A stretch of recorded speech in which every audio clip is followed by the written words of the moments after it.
Tell him he's weak." The translator smirks as he whispers the words in Japanese. Across the table, the elderly investor's hand slams against the crystal glass. Chairs scrape. Voices rise. A $3 billion deal begins to collapse. Sebastian Cross pushes his chair back, ready to walk away. Behind him, a quiet waitress freezes with a silver pitcher mid-pour. She understands every word. What Sebastian doesn't know? His translator just lied. What the translator doesn't know. The invisible waitress lived in Kyoto for 4 years. And in the next few seconds, the poorest person in the room will expose a betrayal, powerful enough to destroy an empire. The sound of crystal clinking against silverware was the only music allowed inside the obsidian. It was located in the penthouse of a skyscraper overlooking Central Park, the kind of place where a salad cost more than Chloe's monthly rent. Chloe adjusted her black vest, keeping her eyes lowered. Rule number 1 of serving the ultra-wealthy. Be a ghost, be efficient, be silent, and never ever make eye contact unless spoken to. More water, a voice snapped. Chloe moved instantly. The heavy silver pitcher balanced perfectly in her hand. The voice belonged to Roger, the floor manager. Roger was a man who wore suits that were too tight and a cologne that smelled like desperation. He hated Chloe. He hated her because she was quiet, because she never laughed at his cruel jokes, and because she had a way of looking at him that made him feel small. Table 4. Roger hissed, grabbing her arm hard enough to leave a mark. And don't mess this up. That's Sebastian Cross. Chloe's heart hammered against her ribs. Everyone knew Sebastian Cross. At 32, he was the youngest venture capitalist on Wall Street to make the cover of Forbes. He was ruthless, brilliant, and devastatingly handsome, with eyes the color of cold steel. Tonight, he wasn't eating. He was hunting. Chloe approached table 4. Sebastian sat opposite a stern-faced older man and a younger, nervous-looking interpreter. The tension at the table was thick enough to choke on. "Please tell Mr. Yamamoto," Sebastian said, his voice low and controlled, "that his technology is superior, but without my distribution network in Europe, he will be dead in the water within 6 months." Sebastian looked tired. He loosened his silk tie slightly, rubbing his temples. The interpreter, a man named Kyle, who was sweating profusely, turned to the Japanese guest. He spoke in Japanese, but his tone was arrogant, dismissive. Chloe froze as she poured the sparkling water. She knew Japanese. She had learned it during the 4 years she lived in Kyoto with her father, before the accident that took everything from her. She listened to Kyle. He wasn't translating Sebastian's respectful but firm warning. Clear his throat. "This American arrogance is laughable," Kyle said in Japanese to Mr. Yamamoto. "He thinks you are weak. He says your company is nothing without him, and he demands you submit to his terms immediately, or he will crush you." Chloe almost dropped the picture. That wasn't what Sebastian said at all. Kyle was sabotaging the deal. Why Mr. Yamamoto's face turned purple with rage. He slammed his hand on the table, rattling the silverware. He shouted back in Japanese, "Tell this insolent boy that my honor is not for sale. I will burn my factory to the ground before I sign with him." Sebastian, a lie. A massive deal-breaking lie. If a lie, a massive deal-breaking lie. If Sebastian doubled the offer, he would look weak. If he refused, Yamamoto would walk because he felt insulted. Kyle was playing both sides, likely paid off by a competitor to tank the meeting. Sebastian's jaw tightened. Double. The deal is off. I don't deal with extortionists. He reached for his jacket, ready to stand up. Chloe's hands shook. She needed this job. She had rent to pay debt collectors calling her phone every hour and a sick aunt in Queens who relied on her. If she spoke, Roger would fire her on the spot. But if she stayed silent, a good man was being played for a fool. As Sebastian pushed his chair back, Chloe stepped forward to refill his glass. She leaned in, her voice barely a whisper, trembling. "Don't walk away, sir." Sebastian froze. He looked up, his steel grey eyes locking onto hers. For the first time, he saw her. Not just the uniform, but the terrified hazel eyes behind the loose strands of brown hair. "Excuse me," Sebastian asked, his voice icy. Roger was already rushing over from the side of the room, his face red with fury. He had seen her speak. "He didn't ask for money." Chloe whispered, her heart pounding so loud she could hear it. "Your translator is lying to you." Mr. Yamamoto said he feels insulted because the translator told him you demanded his submission. He said he values honor over money. Sebastian went still. He looked at Kyle, who had turned pale. Then he looked back at the waitress. "You speak Japanese fluently," she breathed. What exactly did Kyle say to him? He used the word fuku. It means submission or obedience. It's used for servants, not partners. Sebastian slowly sat back down. The air in the room shifted. It became dangerous. He turned his gaze to Kyle. "Is that true? She's just a waitress?" Kyle stammered, sweat dripping down his nose.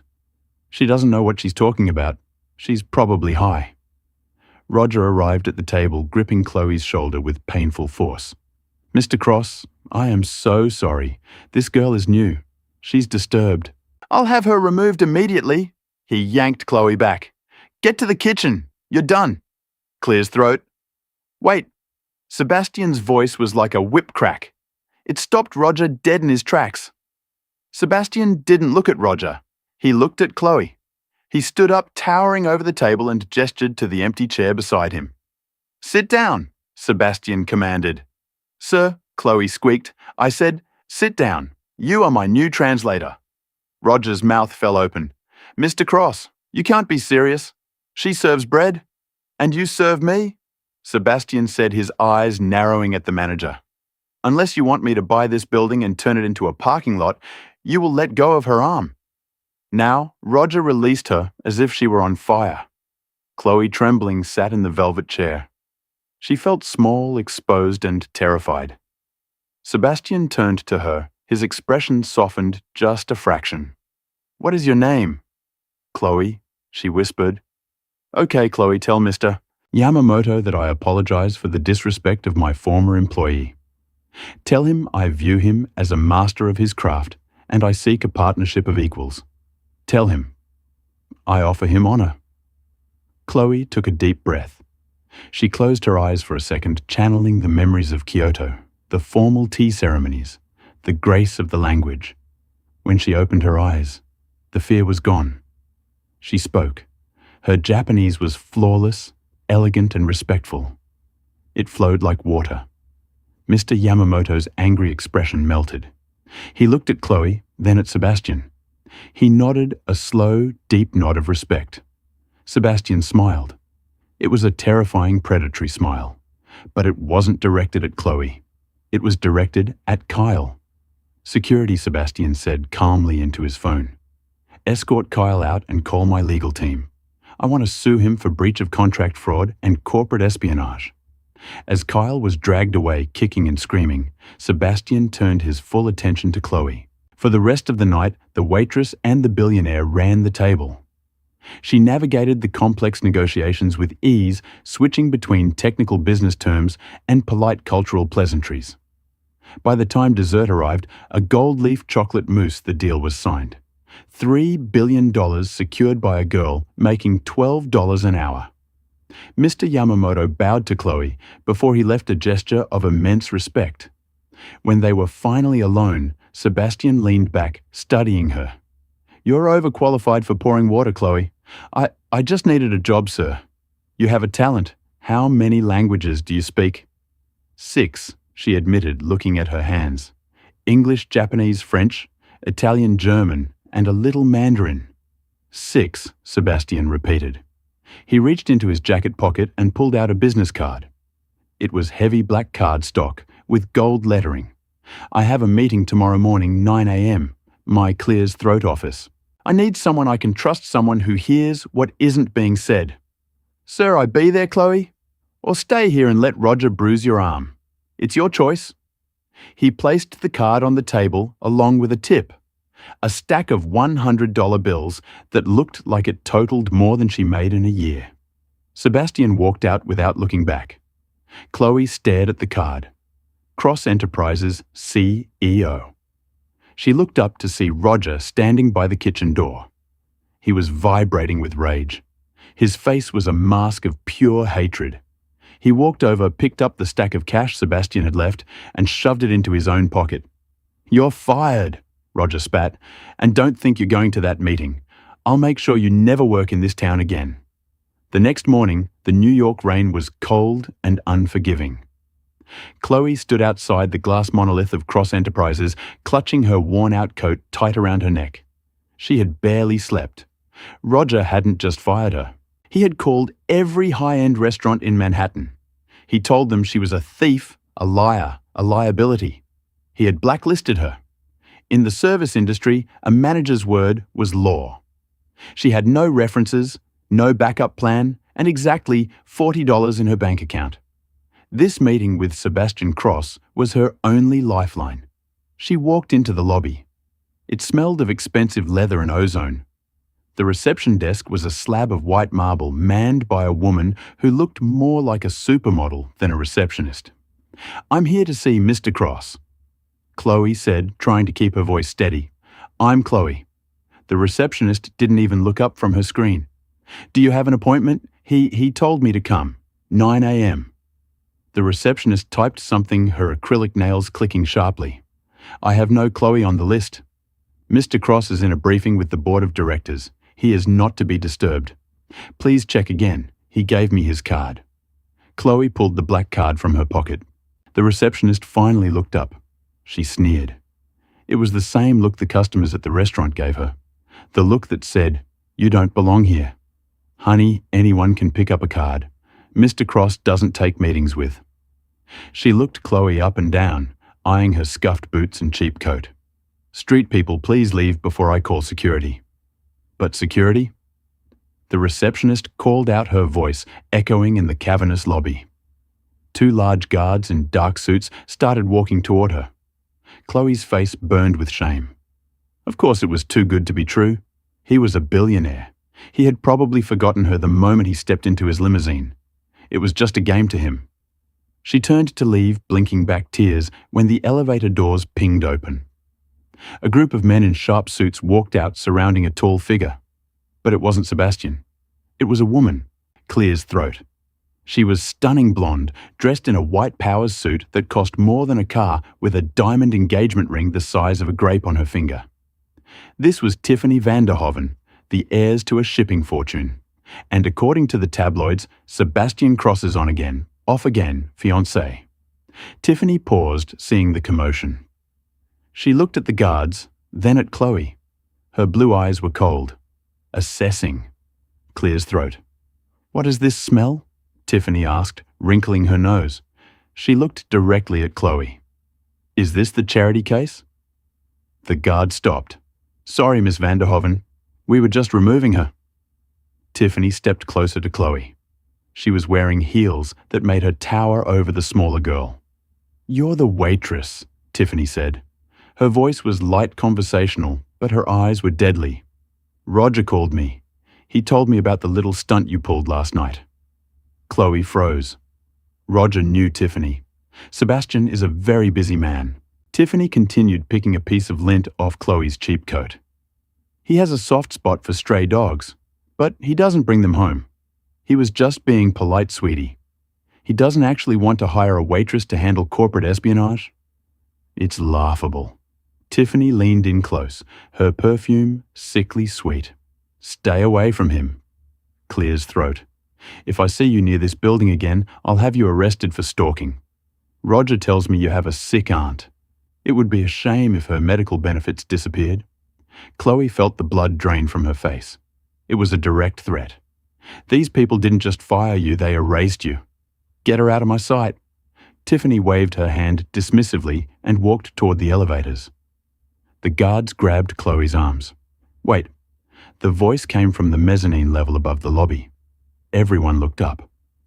Sebastian Cross was leaning over the glass railing. He wasn't wearing his jacket. His shirt sleeves were rolled up, revealing tanned forearms. He looked furious. "Let her go!" Sebastian roared. His voice carried through the entire lobby like thunder. The guards dropped Chloe's arms instantly. Tiffany stopped by the elevator, her smile faltering. Sebastian, darling Tiffany, called up her voice, changing instantly to a sugary purr. I was just handling a disturbance. This girl was harassing the staff. Sebastian ignored Tiffany completely. He focused on Chloe. Chloe, come up now. She isn't on the list, sir. The receptionist squeak-ached. She is the list, Sebastian snapped. Send her up. Chloe looked at Tiffany. The blonde woman's face had twisted into something ugly, a mask of pure jealousy, but she couldn't do anything in front of Sebastian. Chloe straightened her coat. She walked past the guards, past the stunned receptionist, and past a fuming Tiffany. She stepped into the elevator. When the doors opened on the top floor, Sebastian was waiting for her. He didn't look like a savior. He looked like a general preparing for war. I apologize for the reception, he said curtly. He led her down a hallway lined with modern art. We don't have much time. Mr. Cross, your fiancé, said, Tiffany is not my fiancé. Not anymore. Sebastian cut her off. He opened the door to a massive office. The view of Manhattan was breathtaking, but inside the room was chaotic. Boxes of files were everywhere. 3 phones were ringing. I checked your background, Chloe, Sebastian said, turning to face her. Daughter of Marcus and Lynn Hart, diplomats stationed in Tokyo, Berlin, and Rome. Clears throat. You didn't just learn languages in a classroom. You grew up in Embass. Chloe felt a lump in her throat. That was a long time ago before they died. I know, Sebastian said softly. And I know you dropped out of Yale to take care of your aunt. You're not a waitress, Chloe. You're a survivor. He walked to his desk and picked up a thick file. I need you to survive something for me. I have a meeting in 1 hour with the delegation from the Italian Trade Commission. They are claiming my factories in Milan are violating labor laws. They have documents that they say prove it. He handed her the file. The documents are in a Sicilian dialect that Google Translate can't handle, and my usual Italian translator is conveniently sick today. Sebastian's eyes darkened. I think Tiffany and her father are trying to sabotage my European holdings to force a merger. He looked at her, his expression intense. I need you to read these documents. Find the lie. If you do this, I'll pay off your aunt's medical bills in full for the rest of her life. Chloe looked at the file, then at Sebastian. This wasn't just a job. This was a war zone, and she was the only one with the ammunition he needed. I need a dictionary, Chloe said, her voice finding its strength. And coffee. Black. Sebastian smiled. Done. But as Chloe sat down to work, she didn't notice the red light blinking on the smoke detector above Sebastian's desk. It wasn't a smoke detector. It was a camera. And in an office 3 floors down, Tiffany was watching everything on a monitor, dialing a number on her phone. She's reading the files, Tiffany whispered into the phone. Activate the protocol. Frame her. By the time she leaves that office, I want the police waiting to arrest her for corporate theft. The air in Sebastian Cross's office was thick with tension. For 45 minutes, the only sounds were the aggressive scratching of Chloe's pen on a legal pad and Sebastian's restless pacing. Chloe was lost in a linguistic maze. The documents weren't just Italian. They were written in a dense bureaucratic Sicilian dialect peppered with archaic legal terms that dated back centuries. It was deliberate obfuscation. Someone had wanted these contracts to be unreadable to outsiders. 10 minutes until they arrive, Sebastian said, checking his watch. His voice was tight. The fate of his European division hung on what Chloe found in those pages. Chloe ignored him. She was zoning in on paragraph 4 on page 12. Something was wrong. It wasn't the grammar. It was the phrasing. The document claimed to be a standard labor agreement from Milan dated 6 months ago. But the idiom used for overtime compensation, pagamento di straordinario, was incorrect for northern Italy. It was a specific phrasing used only in the rural western parts of Sicily. Her mind raced back to her father's briefings when they lived in Rome. He had talked about the old power families in Sicily, how they used specific dialects almost like codes to identify insiders. Sebastian, Chloe said, her voice steady for the first time since entering the building. He stopped pacing instantly and was at her desk in 2 strides. "What did you find?" "These aren't labour violations," Chloe said, pointing to the paragraph with her pen. "These documents are forgeries. Very expensive, very good forgeries, but they made a mistake." Sebastian leaned over her shoulder, his scent, sandalwood and expensive espresso enveloping her. "Explain."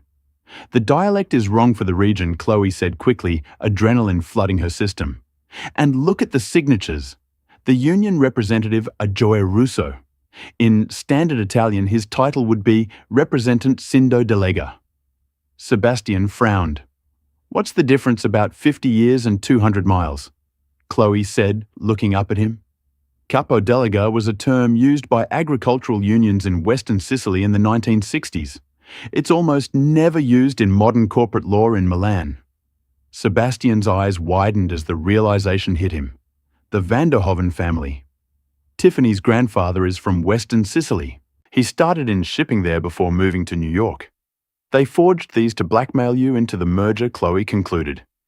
"They didn't think you'd find a translator who knew the obscure dialect?" Sebastian looked at Chloe with something new in his eyes. It wasn't just respect. It was awe. "You just saved me $500 million. He reached out perhaps to shake her hand, perhaps something more.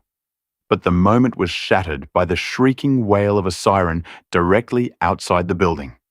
Suddenly, the heavy oak doors of Sebastian's office burst open. 4 NYPD officers in tactical gear stormed in guns drawn, followed by a red-faced police captain. "Nobody move," the captain bellowed. Sebastian stepped in front of Chloe, shielding her with his body. "Captain Ali, what is the meaning of this? You don't burst into my office without a warrant. We have probable cause." Mr. Cross, Captain Ali, spat, holstering his weapon but keeping his hand on it. He glared past Sebastian at Chloe. "We received an anonymous tip that massive amounts of proprietary corporate data were just stolen from your servers and downloaded onto a portable drive. The trace led right to this floor." Sebastian's face turned to granite. "That's absurd. The only people on this floor are myself and my consultant." "Then you won't mind if we search her?" the captain said. He nodded to a female officer. "Check the girl." "No," Sebastian growled. "You will not touch her." "Sebastian, it's okay," Chloe whispered from behind him.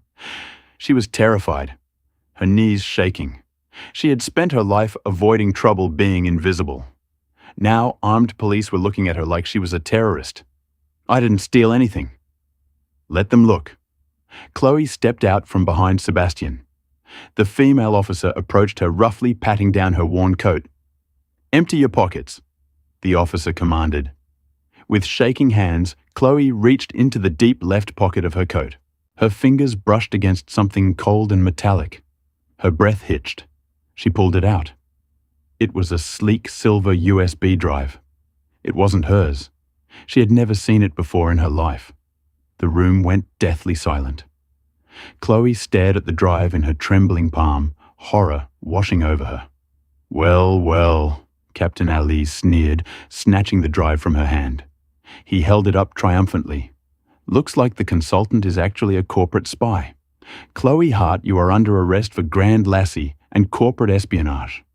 The female officer grabbed Chloe's wrists, twisting them behind her back. The cold steel of handcuffs bit into her skin. "No," Chloe cried out, tears springing to her eyes. "I've never seen that before. Someone put it there. Save it for the judge, sweetheart," the officer said, tightening the cuffs. Sebastian stood frozen, staring at the silver drive in the captain's hand. He looked back at Chloe, her face stree with tears, her eyes pleading with him to believe her. Tiffany's threat from the lobby echoed in his mind. "Tiffany?" He remembered the lobby. Tiffany picking the lint off Chloe's coat, standing too close. It was a sleight of hand trick that would make a magician jealous. Sebastian's expression shifted from shock to a cold, calculated fury that was terrifying to behold. "Unlock those cuffs," Sebastian said. His voice was very low, very quiet. Captain Ali laughed. "Are you serious, Cross? We caught her red-handed with the stolen data in your office." Sebastian walked over to his desk. He didn't look at the police. He looked up at the corner of the room at the hidden camera lens disguised as a smoke detector. I said, Sebastian repeated, turning slowly to face the captain. Unlock those cuffs, or I will destroy you. Captain Ali blinked. The threat wasn't shouted, which made it infinitely worse. Men like Sebastian Cross didn't need to shout. Mr. Cross, you're obstructing justice. This girl is going down for she's going nowhere. Sebastian interrupted. He pressed a button on his desk phone. Security. Get up here now. He turned back to the captain. You said you had an anonymous tip. Let me guess. A female voice. Sounded expensive. Maybe a little shrill. The captain's eyes shifted nervously. I can't reveal my sources. You don't have to. Her name is Tiffany Vanderhoven, and she is currently sitting in an office 3 floors down, watching this feed, congratulating herself on framing an innocent woman. Sebastian grabbed a remote control from his desk and pointed it at a massive wall screen.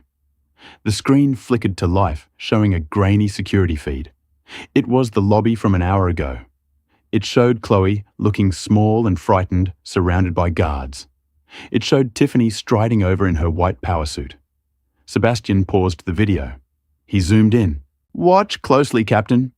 Sebastian said isoli. He played the footage in slow motion. On screen, Tiffany leaned in close to Chloe, her hand moving to Chloe's coat pocket under the guise of picking off lint.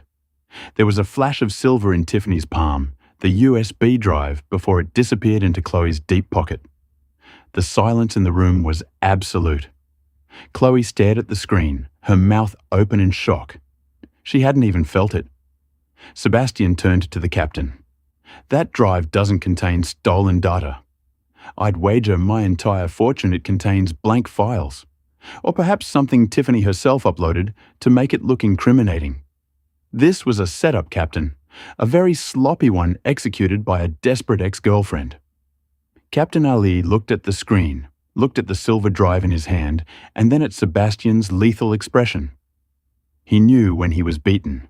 The Vanderhovens paid him well for favors, but Sebastian Cross could end his career with a single phone call to the commissioner. Uncuffer the captain mumbled to the female officer. The officer hesitated, then unlocked the cuffs. Chloe rubbed her wrists, her skin red where the metal had dug in. She felt weak with relief, her legs threatening to give out. We'll need to take the drive for evidence, Ali stammered, trying to save face. Take it, Sebastian said dismissively.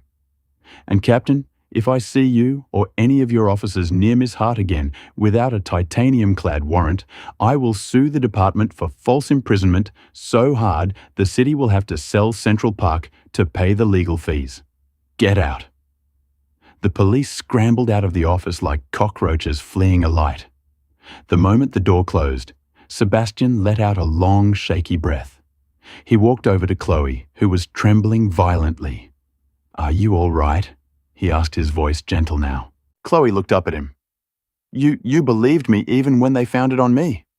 Of course I believed you, Sebastian said, an intense look in his steel-grey eyes. I'm a professional judge of character, Chloe. You're not a thief. You're just inconvenient to very powerful, very awful people. He gently took her hand, inspecting the red marks on her wrist. His touch sent a jolt through her. This isn't over, Sebastian said darkly. Tiffany failed, which means she's going to escalate. She and her father are cornered animals now. You found the proof that destroys their blackmail attempt. He looked at his watch again. The Italians are here. They are in the boardroom. Clear his throat. Chloe panicked. I can't go in there. I look like I've been crying. My coat is dirty. You're right. You can't go in there like that. You need armor. Sebastian grabbed his jacket and pulled Chloe toward a private elevator at the back of his office that she hadn't noticed before. Where are we going? She asked, as the doors closed, whisking them upwards. My penthouse. It's on the top 3 floors of this building. The elevator opened directly into a living room that was larger than the entire restaurant Chloe used to work in. It was all glass walls, minimalist Italian furniture, and a view that made New York look like a toy city below. Sebastian led her down a hallway to a massive bedroom. He threw open the doors to a walk-in closet that was the size of a small boutique. It was filled with women's clothing designer dresses, silk blouses, shoes with red soles that Chloe knew cost thousands. The tags were still on everything. Tiffany kept a wardrobe here, Sebastian explained dryly. She never wore any of it. It wasn't exclusive enough. Pick something professional. You have 20 minutes to shower and change. The Italian delegation is expecting a fight. I intend to give them one, and I need my translator looking like she owns the room. Chloe stood stunned in the doorway of the closet. It was overwhelming. Sebastian, I can't wear these. There. He stopped at the door, looking back at her. For a second, the fierce billionaire stepped aside, and she saw a glimpse of a lonely man who was tired of fighting everyone alone. Chloe, he said softly, you saved my company today. You're the only person in this entire city who hasn't lied to me in the last 24 hours. Wear the dress. You've earned it. He closed the door. Chloe was left alone in the Clear's throat, silent luxury, the smell of his cologne still lingering in the air. She looked at her reflection in the full-length mirror, a tired waitress in cheap clothes newly fired and nearly arrested.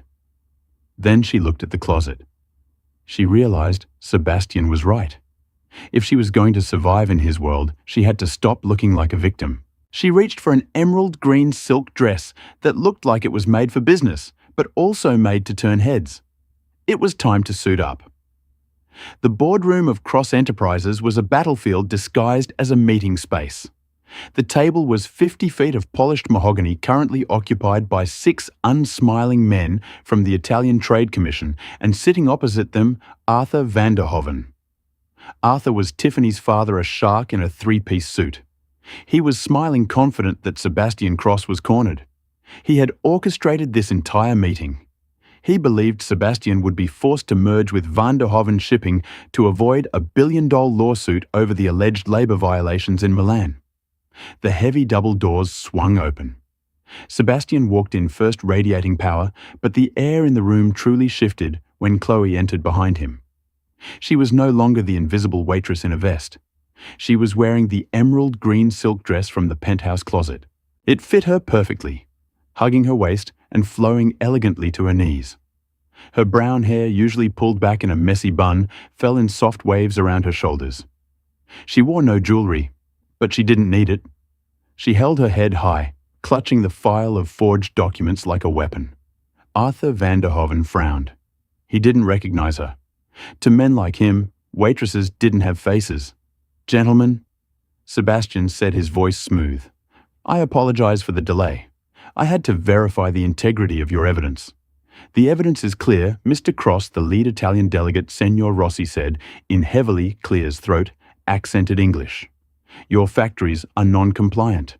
The fines will be astronomical, unless of course you accept Mr. van der Hoven's generous offer to take over the management. I think not, Sebastian said, pulling out a chair for Chloe. Arthur scoffed. Who is this Sebastian? Another one of your models. This is a business meeting, not a runway. Chloe sat down. She looked Arthur dead in the eye. The fear she had felt an hour ago was gone, replaced by a cold, burning anger. These people had tried to ruin her life for a game. My name is Chloe Hart, she said, her voice clear and steady. Then she turned to Senor Rossi and switched to flawless Italian. Senor Rossi, it is an honor to meet you.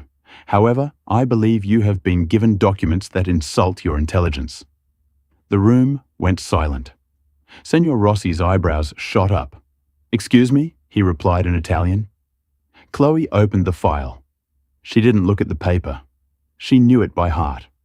The contracts you are holding, Chloe, continued in rapid-fire Italian, used the term capo delega for the union representative. As a man from Milan, you know that term hasn't been used in Lombardy since the 1950s.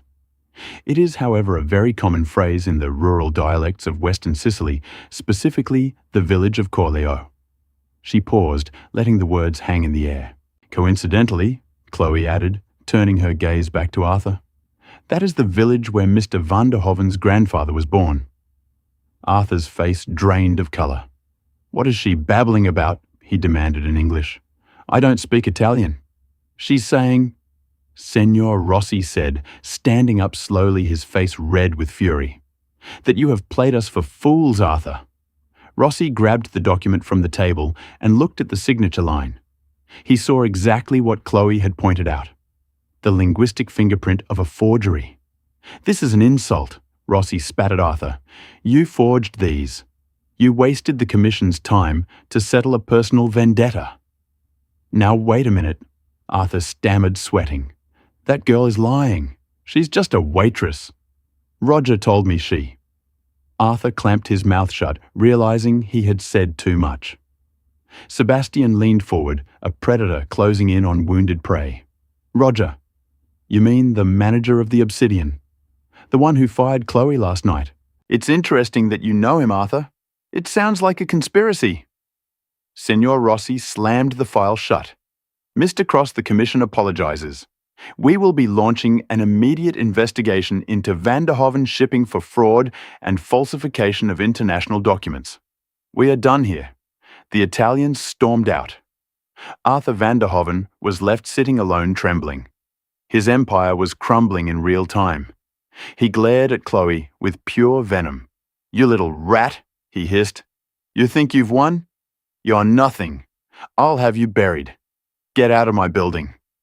Arthur, Sebastian said, his voice low and dangerous, before I have you thrown out the window instead of escorted out the door. Arthur grabbed his briefcase and fled. When they were alone, Sebastian turned to Chloe. The adrenaline was fading, leaving her feeling light-aided. She swayed slightly. Sebastian caught her, his hand strong on her arms. You were incredible, he whispered. I've never seen anything like that. I just translated, she breathed, looking up at him. No, you fought and you won. He looked at her lips. The distance between them was vanishingly small. But then Chloe's stomach let out a loud, undeniable growl. She pulled back, her face bright red. I haven't eaten since yesterday lunch before I was fired. Sebastian threw his head back and laughed, a genuine warm sound that made him look 10 years younger. Well, Miss Hart, he said, offering her his arm, I believe I owe you a dinner, and I know exactly where we're going. The limousine pulled up to the Obsidian. It was 8:00 p.m., the peak of the dinner rush. Chloe hesitated in the back seat. Sebastian, I can't go in there. Roger will do exactly what I tell him to do. Sebastian said, his eyes glinting. You are not a waitress tonight. Chloe, you are my guest of honor, and you are going to walk through that front door with your head high. The doorman opened the limo door. Flashbulbs erupted. The paparazzi were there, likely tipped off by Tiffany, expecting to catch Sebastian in a scandal. Instead, they got Sebastian Cross helping a stunning woman in an emerald silk dress out of his car. They walked into the restaurant. The hush was immediate. Roger was at the host stand yelling at a busboy. He looked up and froze. His jaw practically hit the floor. He recognized Sebastian instantly, and then he recognized the woman on his arm. It, Clear's throat, was the girl he had thrown out into the alley 24 hours ago, the girl he had blacklisted. Mr. Cross, Roger stammered, wiping his sweaty palms on his jacket. We didn't expect you. I require the best table, Sebastian said coldly. Table 4, and I want your best server. Of course, right this way. Roger led them to the table, his legs shaking. As Chloe walked through the dining room, she saw her old co-workers, the other waitresses, the busboys, the bartenders. They all stopped and stared. They looked at her not with jealousy, but with wide-eyed shock and silent cheering. They hated Roger. Seeing Chloe return like a queen was the best thing that had ever happened to them. They sat at table 4, the same table where they had met. Roger, Sebastian said as they settled in, You will be serving us personally tonight. Roger turned pale. Sir, I am the manager. I don't serve tables. You do now, Sebastian said, or you can explain to the owner why you lost their biggest client. Roger swallowed hard. Yes, sir. Water sparkling, Chloe said. She looked Roger in the eye. And Roger, make sure the glass is clean this time. It was a small petty victory, but It felt good. The dinner was surreal. Roger, humiliated, had to pour their wine, slice their bread, and clear their plates, all while Chloe and Sebastian ignored him and talked. They didn't talk about business. They talked about her life. "Why languages?" Sebastian asked, cutting his steak. "It was the only way to make friends," Chloe admitted. "We moved every 2 years. Japan, Germany, Italy. I was always the new kid, the outsider. If I learned the language fast enough, I wasn't lonely." "And after the accident," Sebastian asked gently. "My parents died in a plane crash when I was 20, Chloe said, looking at the candle flame.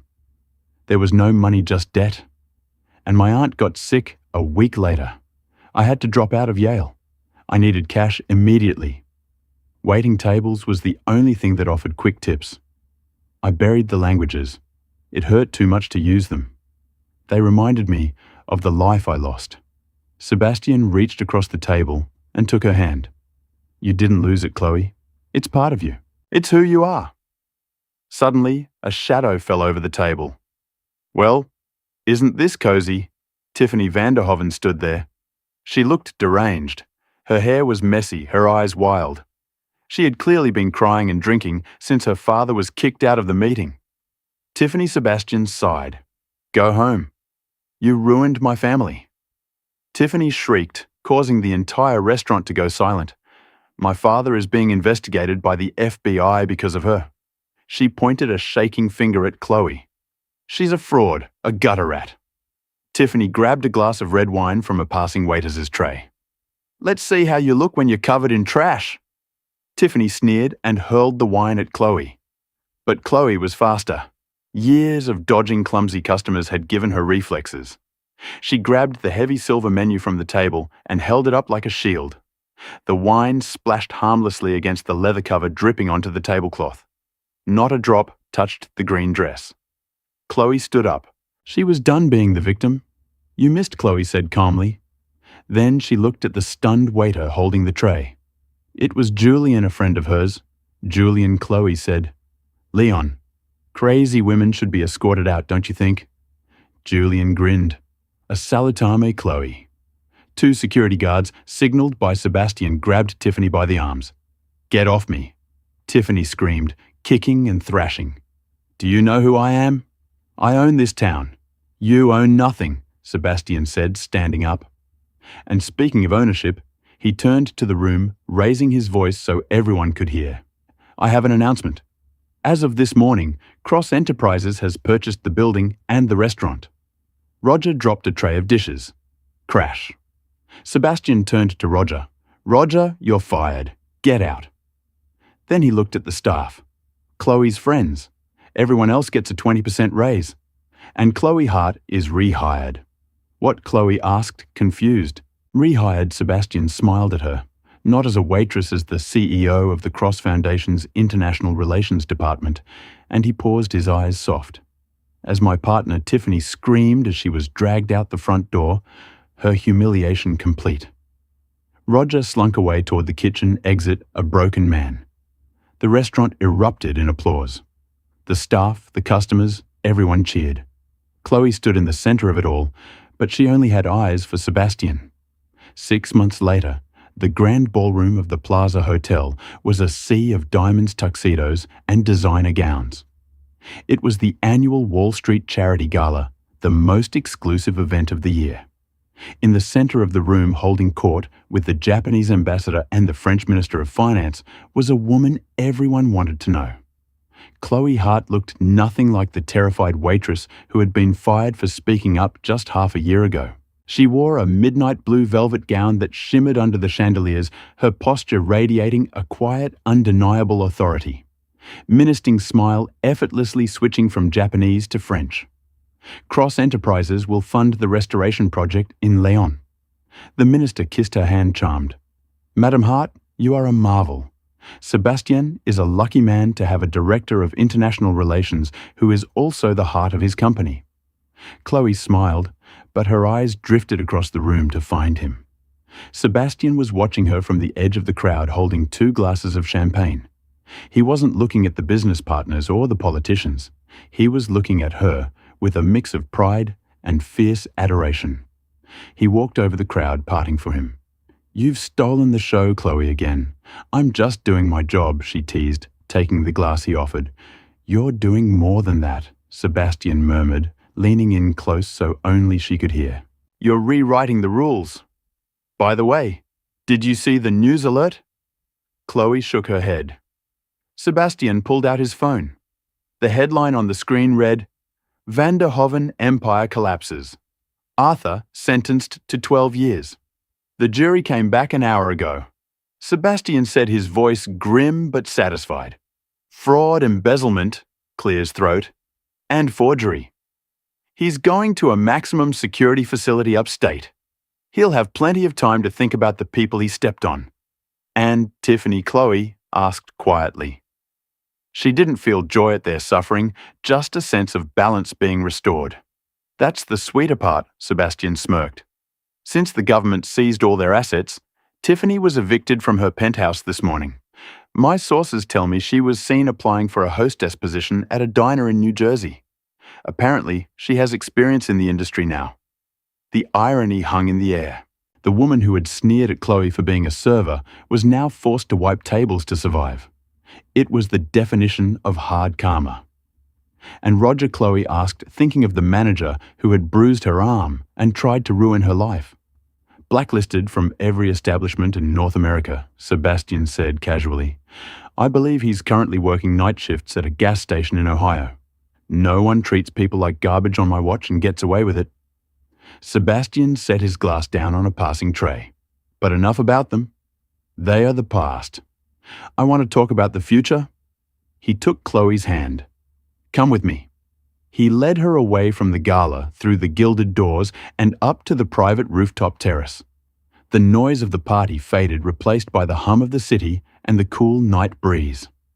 The view was breathtaking. The Manhattan skyline glittering like a jewelry box against the dark sky. Chloe walked to the stone railing, taking a deep breath. "It feels like a dream, Sebastian. 6 months ago, I was invisible. People looked right through me. Now, they listen to every word I say." Sebastian stood behind her, wrapping his arms around her waist, resting his chin on her shoulder. His warmth seeped into her. "They listen because you have something worth saying," he whispered. "You saved my company with your mind, Chloe. But you saved me with your heart. I was drowning in this world, surrounded by liars, fakers, and people like Tiffany. You were the only real thing I had ever found." He turned her around gently. His steel-grey eyes were vulnerable, open, in a way the world never saw. "I have a new contract I need you to review," Sebastian said, his voice trembling slightly. "Now," Chloe laughed softly. "I'm off the clock, Mr. Cross. This one is non-negotiable." He reached into his tuxedo jacket and pulled out a small black velvet box.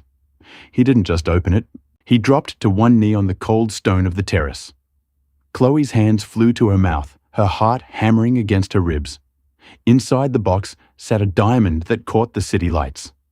A radiant cut, pure and flawless, flanked by 2 emeralds that matched the dress she wore the night she took down the Van der Hovens.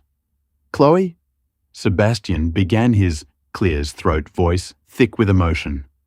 "I know you speak all 6 languages. You can negotiate treaties in Japanese and argue law in Italian, but I want to build a life with you in a language we create together. A language of trust, of loyalty, and of love." He looked up at her, his eyes shining. "I love you, Chloe Hart. I love your strength, your brilliance, and your kindness. I want to wake up every morning and hear your voice. Will you marry me?"